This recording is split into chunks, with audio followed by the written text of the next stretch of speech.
ನಿನ್ನಡ ಮಾತೆಲ್ಲ ಚಂದ. Ranga Rao is the right person ನಮಗೆ ಅಂತ ಹೇಳ್ಬಿಟ್ಟು ರಂಗರಾವ್ನ ಕರ್ಕೊಂಬಂದು ಈ ಪಿಕ್ಚರ್ ವಸಂತಿಗೆ ತಕ್ಕ ಅಂದರೆ ಎಷ್ಟು ಒಳ್ಳೆ ಹಾಡುಗಳು ಕೊಟ್ಟರು ಸರ್ ಅವರು. ಅದೇನು ನಮ್ಮ ಅದನ್ನು ಯಾವ್ದು ರೀತಿ ಹೇಳಿ, ನಮ್ಮ ಟೇಸ್ಟು ಅಥವಾ ನಮ್ಮ ಅದೃಷ್ಟನೋ ಏನೋ, ನಾವು ಮಾಡೋ ಹಾಡುಗಳೆಲ್ಲ ಹಿಟ್ಟಾಗುತ್ತಲ್ಲ. ಅದರಲ್ಲೂ ಅಷ್ಟೇ ಎಷ್ಟು ಒಳ್ಳೊಳ್ಳೆ ಹಾಡುಗಳಿವೆ. ವಸಂತ ಗೀತ ಆಯಿತು. ಅದನ್ನು ಆ ವಸಂತ ಗೀತದಲ್ಲೇ ಒಂದು ಇದನ್ನು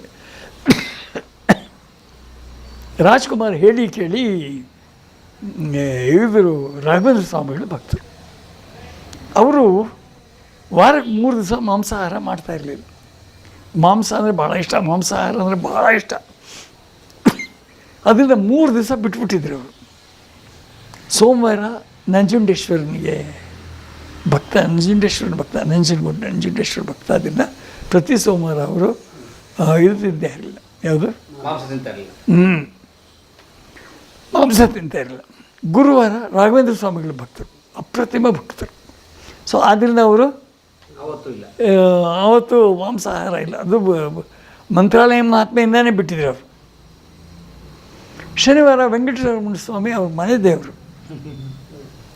ಶನಿವಾರ ಅವರು ಇದ್ದಿತ್ತೇನಲ್ಲ ಮಾಂಸಾಹಾರ. 3 ದಿವಸ ಬಿಟ್ಟಿದ್ರು. ಅವತ್ತು ಗುರುವಾರ ಶೂಟಿಂಗ್ ಆದ ದಿವಸ ನಾವೆಲ್ಲ ಕೂತ್ಕೊಂಡು ಸಸ್ಯಾಹಾರ ಊಟ ಮಾಡ್ತಾಯಿದ್ವಿ. ನನ್ನ ಪಕ್ಕದಲ್ಲಿ ರಾಜ್ಕುಮಾರ್ ಕೂತಿದ್ದಾರೆ. ಅಲ್ಲಿ ಅವರಿಗೆ ಯಾರೋ ಒಬ್ಬರು, ಅಲ್ಲಿ ರಾಜ್ಕುಮಾರ್ ಒಬ್ಬರ ಅಭಿಮಾನಿ ಒಬ್ಬರು ಅವತ್ತು ಮಾಂಸ ಊಟ ತಂದಿದ್ದಾರೆ. ಅವ್ರಿಗೆ ಗೊತ್ತು ರಾಜ್ಕುಮಾರ್ ತಿನ್ನೋದ್ರಿಂದ. ಬಟ್ ಫೈಟರ್ಸ್ಗೆ ಇವರಿಗೆಲ್ಲ ಮಾಂಸ ಇಲ್ಲದೆ, ಫೈಟರ್ಸ್ಗೋಸ್ಕರ ಮಾಂಸ ತಂದಿದ್ರು ಅವರು.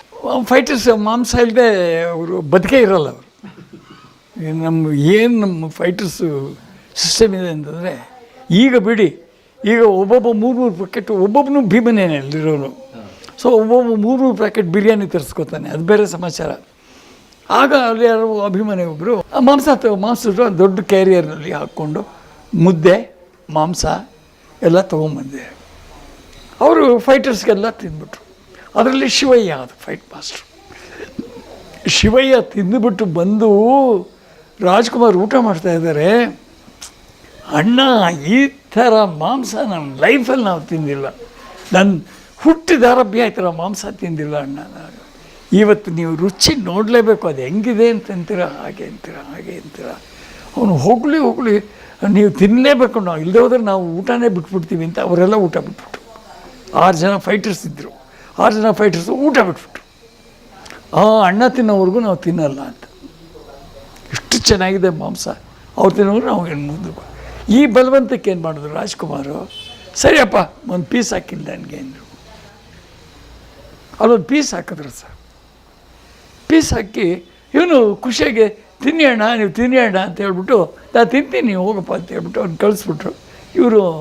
ಇವನು ಹೋಗಿ ಅಲ್ಲಿ ನೋಡ್ತಾ ಇದ್ದಾರೆ ನಾವು ತಿಂತಾರಾ ಇಲ್ವೋ ಇವರು ಅಂತ. ಇವರು 2-3 ಸಲ ಬಿಟ್ಬಿಡೋಕೆ ನೋಡ್ತಾಯಿದ್ರು ಅವರು. ಬಟ್ ಅವ್ನು ಯಾವಾಗ 2-3 ಸಲ ನೋಡ್ದ ಅವನು, ತಿನ್ನಿ ಅಣ್ಣ ತಿನ್ನಿ ಅಂತ ಅಲ್ಲಿಂದ ಕೂಕೋತಾ ಇದ್ದ ಅವನು. ಅದಕ್ಕೆ ಇವರು ತೆಗೆದು ಬೈಕ್ ಹಾಕ್ಕೊಂಡು ಹಾಗೆ ತೆಗೆದಿಟ್ಬಿಟ್ರು.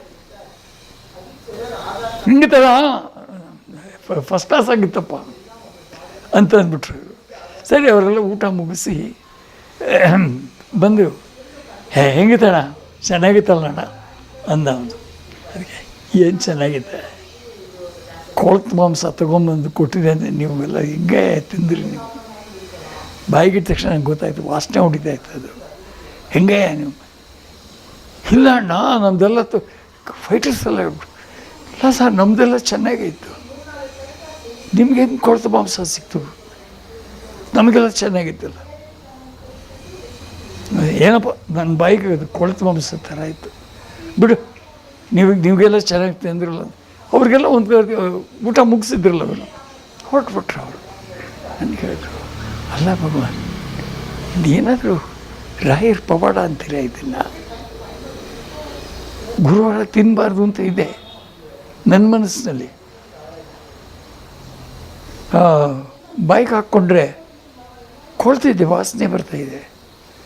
ನೀ ತಿನ್ನಬೇಡ ಅಂತ ಹೇಳಿದ್ರು ಆದೇಶ ಕೊಡ್ತಾ ಇದ್ದಾರೆ ರಾಯರು ನನಗೆ. ಇರ್ಬೋದು ಮುತ್ತುರಾಜಣ್ಣ, ನನಗೆ ಗೊತ್ತಿಲ್ಲ, ಇರ್ಬೋದು. ಅಥವಾ ನಿಮ್ಮ ಮನಸ್ಸಿನಲ್ಲಿ ರಾಯರ ಭಕ್ತಿ ಇಷ್ಟು ತುಂಬಿದೆಯಲ್ಲ, ಇಷ್ಟು ಅಪರಿಮಿತವಾದಂಥ ಭಕ್ತಿ ನಿಮ್ಮಲ್ಲಿ ತುಂಬಿದೆಯಲ್ಲ, ಅದ್ರ ಪರಿಣಾಮ ಏನೋ ನನಗೆ ಗೊತ್ತಿಲ್ಲ. ಇರ್ಬೋದು ನಿಮ್ಮಿಂದ ನೀವು ಪರಮ ಭಕ್ತರು ರಾಯರಿಗೆ, ಅವರು ಇವತ್ತು ಗುರುವಾರ ತಿನ್ನಬೇಡ ಕಣೆ ಅಂತ ಹೇಳಿರ್ಬೋದು. ಒಳ್ಳೆ ಕೆಲಸ ಆಯ್ತು ನಾನು ತಿಂದೇ ಇದ್ದಿದ್ದು ಅಂತ ಹೇಳಿಬಿಟ್ಟು ಬಿಟ್ಬಿಟ್ಟೆ ಅಂದ್ಬಿಟ್ಟು, ಅದು ಅವ್ರಿಗೆ ಆವತ್ತಿನಿಂದ ಇನ್ನೂ ಜಾಸ್ತಿ ಆಗೋಯ್ತು. ಗುರುವಾರ ನೀವು ತಿನ್ನಲೇಬಾರ್ದು ಅಂತ ಹೇಳ್ಬಿಟ್ಟು, ಇನ್ನೂ ಏನು ಮಾಡಿದ್ರು ತಿನ್ನಬಾರ್ದು ಅಂತ ಹೇಳ್ಬಿಟ್ಟು ಅವತ್ತು ನಿರ್ಧಾರ ಮಾಡಿದ್ರು. ಆವತ್ತು ಆ ನಿರ್ಧಾರ ಮುರಿದಿದ್ದು ಬೇರೆ ಒಬ್ಬ ಕಲಾವಿದ, ಅದನ್ನು ಆಮೇಲೆ ಹೇಳ್ತೀನಿ. ಆ ನಿರ್ಧಾರ ಮುರಿಯೋದಕ್ಕೆ ಕಾರಣಕರ್ತರಾದವರೇ ಇನ್ನೊಬ್ಬರು ಕಲಾವಿದರು, ಅದರ ವಿಷಯ ಆಮೇಲೆ ಹೇಳ್ತೀನಿ. ನಿರ್ಧಾರ ಒಂಥರ ಪ್ರತಿಜ್ಞೆ ಮಾಡ್ದಂಗೆ ಮಾಡಿದರು, ಆ ಪ್ರತಿಜ್ಞೆನ ಮುರಿದಾಕ್ಬಿಟ್ಟ. ಅದನ್ನು ಆಮೇಲೆ ಅದಕ್ಕೆ ಬರ್ತೀನಿ, ಆಮೇಲೆ ನಿಧಾನವಾಗಿ ಬರ್ತೀನಿ ಅದಕ್ಕೆ. ಇದು ವಸಂತ ಗೀತೆ. ಅಫ್ಕೋರ್ಸ್ ಕತೆ ಅಷ್ಟು ಚೆನ್ನಾಗಿತ್ತು. ಅದೊಂದು ಕಾದಂಬರಿ ಅಲ್ಲದ ಕತೆ, ಅದನ್ನು ಕಾದಂಬರಿಯಾಗ ಮೀರ್ಸಕ್ಕಂಥ ಕತೆ ಆಯಿತು ಅದು. ಭಾಳ ಒಳ್ಳೆ ಕತೆ ಆಯಿತು. ಆಗಿನ ಕಾಲಕ್ಕೆ ನೀವು ಯೋಚನೆ ಮಾಡಿ, ಈಗಿನ ಕಾಲಕ್ಕೆ ಈಗ ಡೈವರ್ಸ್ ಅನ್ನೋದು ಕಾಮನ್ ಆಗಿದೆ ಅಲ್ವಾ? ಆಗಿನ ಕಾಲಕ್ಕೆ ನೀವು ಯೋಚನೆ ಮಾಡಿ, ಆಗ ಸಂಪ್ರದಾಯಬದ್ಧವಾಗಿತ್ತು, ಸಮಾಜವೇ ಸಂಪ್ರದಾಯಬದ್ಧವಾಗಿತ್ತು. ನಿನ್ನಿಂದ ಈ ಬಾಳ ಅಂದ